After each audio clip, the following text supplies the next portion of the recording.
Hello नमस्कार, मैं doctor Rajneesh Kumar आप सभी का एक बार फिर से हार्दिक स्वागत करता हूं। आज के वीडियो लेक्चर में हम चर्चा करेंगे कि हम जब यूपी टीजीटी पीजीटी हिंदी की तैयारी करते हैं तो हमें हिंदी की नई रचनाओं को कितना ध्यान में रखना चाहिए। कुछ बच्चों ने कमेंट्स कर कर पूछा था कि क्या यूपी टीजीटी पीजीटी में नई रचनाएं भी पूछी जाती हैं। आपने देखा होगा कि यूजीसी एनटीए नेट ने अपने पाठ्यक्रम में ये क्लियर कर दिया है कि सन 2000 ईस्वी के बाद की रचनाओं को परीक्षा में शामिल नहीं किया जाएगा, वहाँ से सवाल नहीं पूछे जाएंगे। लेकिन यूपी टीजीटी पीजीटी के पाठ्यक्रम में ऐसा कहीं पर कुछ नहीं क्लियर है कि रचनाएं कब से कहाँ तक पूछी जाएंगी।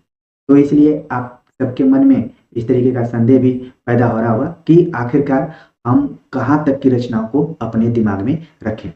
वैसे तो हिंदी साहित्य का इतिहास आदिकाल, भक्तिकाल, रीतिकाल और आधुनिक काल में बटा हुआ है और आधुनिक काल भी कई उपखंडों में है।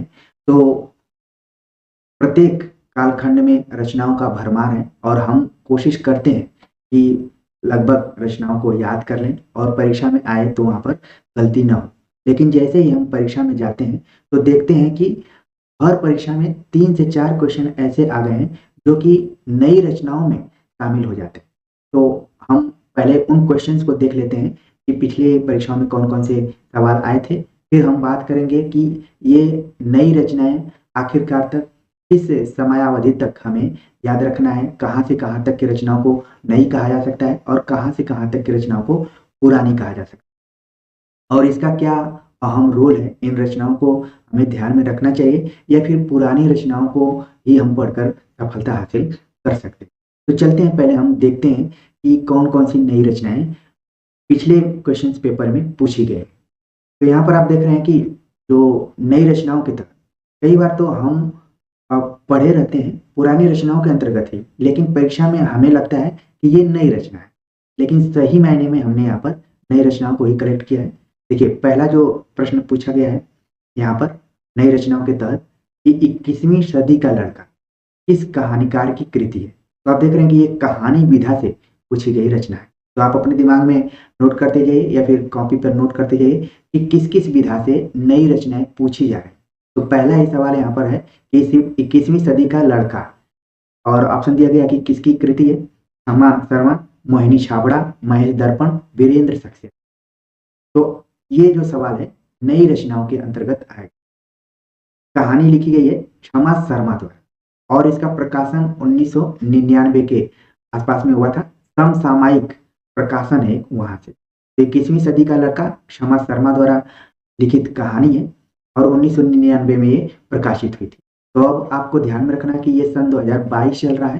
तो कितने साल पहले की रचना को भी हम नई रचना के अंतर्गत आगे बात करते हैं, फिर और क्लियर होती जाएगी चीजें।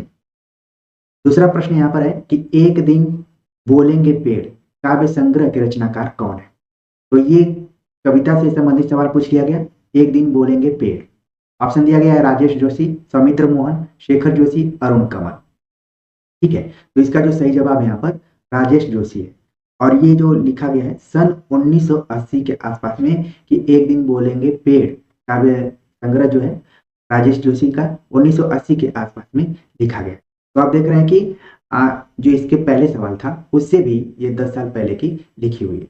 ठीक है, 10 साल क्या बल्कि 20 साल पहले की लिखी हुई है। तो अब आप देख रहे होंगे कि धीरे धीरे इसका जो दायरा है नई रचनाओं की समयावधि का वो बढ़ते जा रहा है। आगे और क्वेश्चन देखते हैं। वध स्थल से छलांग किस लेखक की कहानी। ये भी जो प्रश्न पूछा गया है कहानी विधा से पूछा गया है। ऑप्शन दिया गया है ऋषिकेश सुलभ, प्रदीप जायसवाल, सत्यकेतु विद्यालंकर, डॉक्टर धर्मवीर। तो इस रचना का मुझे प्रकाशन वर्ष नहीं मिला, लेकिन यहाँ पर जितने भी लेखकों का नाम दिया गया है सभी लेखक जो उभरते हुए लेखकों के तौर पर देखा जाए तो 1990 के दौर के आसपास के लेखक कहे जा सकते हैं। ठीक है, तो इसके जो लेखक हैं वो हैं ऋषिकेश सुलभ। वध स्थल से छलांग कहानी लिखी गई है ऋषिकेश सुलभ की। तो ये भी नई रचनाओं के अंतर्गत आ सकती है। इसके बाद और देखते हैं क्वेश्चन। झोपड़ी से राजभवन किस साहित्यकार की आत्मकथा।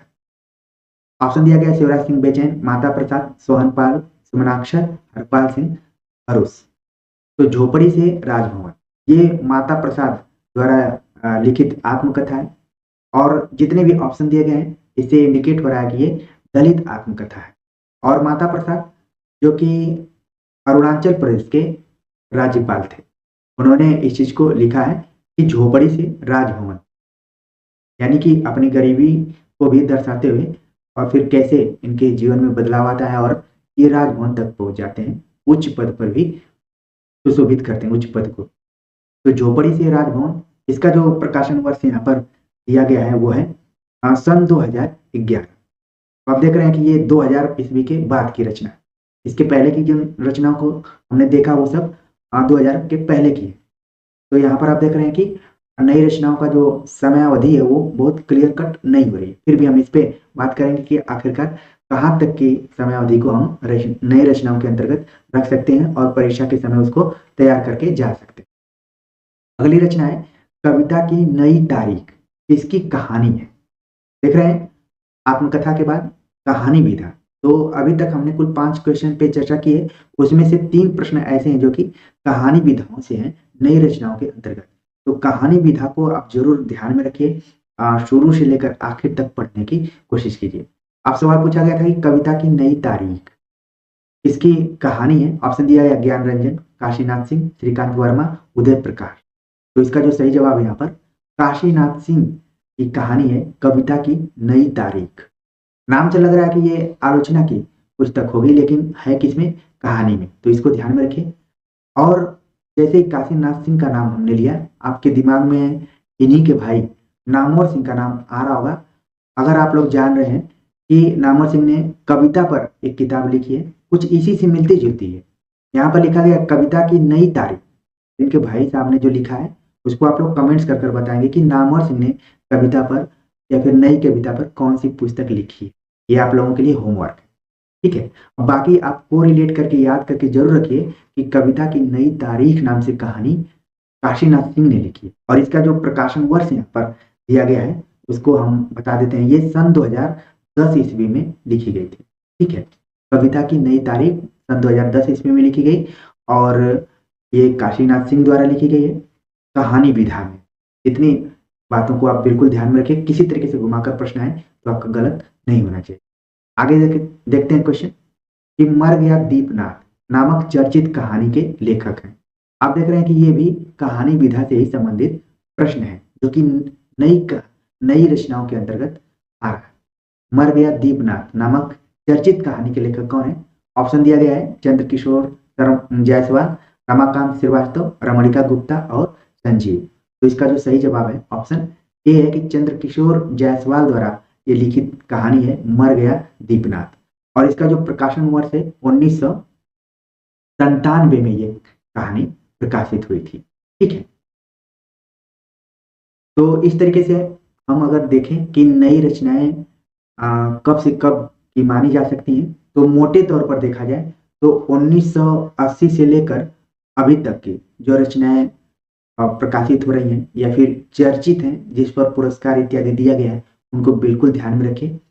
वैसे नई रचना और पुरानी रचना को लेकर हिंदी आलोचना में काफी विवाद की स्थिति रही है, क्योंकि आपने देखा होगा कि हिंदी साहित्य का आदिकाल जो है वो लगभग 300 वर्षों का है। इसी तरीके से भक्ति काल भी लगभग 200-250 वर्षों का है और रीतिकाल जो है वो भी 200 वर्षों का है। तो 200-200 300-300 वर्षों को डिवाइड करके हमें अध्ययन करना पड़ता है और रीतिकाल तक की रचनाएं जितनी हैं वो हमें अति प्राचीन लगती हैं। सही मायने में लगता है कि ये सब पुरानी रचनाएं हैं, लेकिन जैसे आधुनिक काल में हम आते हैं तो क्योंकि ये भी कई कालखंडों में बटा हुआ है तो ये क्लियर नहीं हो पाता है कि कौन पुरानी रचना है कौन नई रचना है।